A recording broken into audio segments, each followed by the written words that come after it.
दर्जी और सिपाही।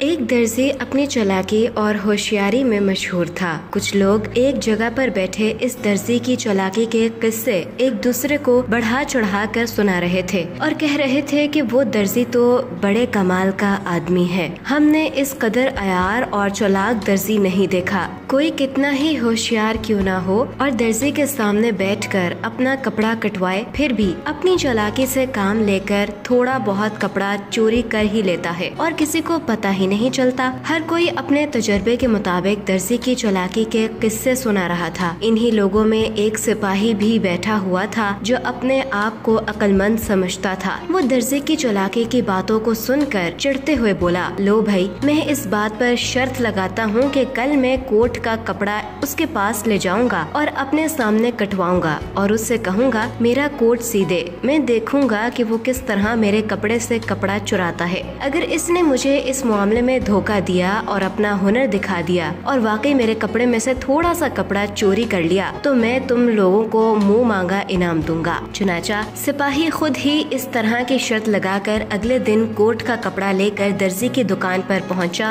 और कहने लगा, ये मेरा कोट का कपड़ा है, इसका कोट तैयार करना है, मगर बात ये है कि कपड़े की कटाई इसी वक्त मेरे सामने करो, क्योंकि मैंने तुम्हारी चालाकी और होशियारी की बड़ी कहानियाँ सुनी है, लेकिन मैं भी कुछ कम नहीं हूँ, तुम्हारे धोखे में आने वाला नहीं। मैं देखता हूँ कि तुम कितने होशियार और चालाक हो। दर्जी ने सर उठाकर सिपाही की तरफ देखा और दिल में हंसा। कहने लगा, हुजूर तशरीफ रखें, मैं तो बड़ा ईमानदार आदमी हूँ। मालूम होता है कि आपके दिल में मेरे बारे में किसी ने गलत फहमी पैदा कर दी है। मेरी तो यही काम करते हुए सारी उम्र गुजरी है, लेकिन हराम है कि जो आज तक किसी का एक गिरह कपड़ा भी चोरी किया हो। मुझे मालूम है कि आप मामला फहम सिपाही हैं, हर बात की तह को समझते हैं। यकीनी बात है कि अक्लमंदी में आपसे बढ़कर कौन हो सकता है। आपके सामने भला किसकी मजाल के जो चालाकी और अयारी दिखाने की जुर्रत करे। सिपाही दर्जी की बात सुनकर फूले न समाया और दिल में बड़ा खुश हुआ। दर्जी मुझसे मात खा चुका है। सिपाही ने अपना कपड़ा दर्जी की तरफ बढ़ा दिया। दर्जी ने कैंची से कपड़े को काटना शुरू किया। अब सिपाही चौकस होकर बैठ गया और इसने नजरें कैंची और दर्जी के हाथों पर गाड़ दी।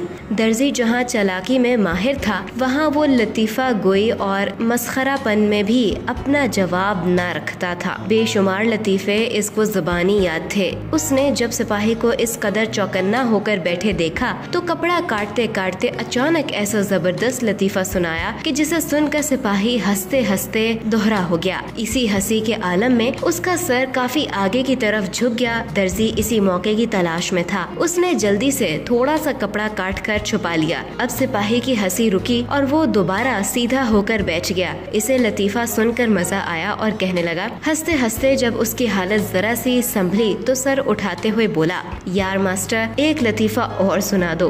दर्जी ने मुस्कुराते हुए कहा, सिपाही जी, लतीफा तो जरूर एक सुना दूंगा, मगर फिर तुम्हारा कोट ज्यादा ही तंग हो जाएगा।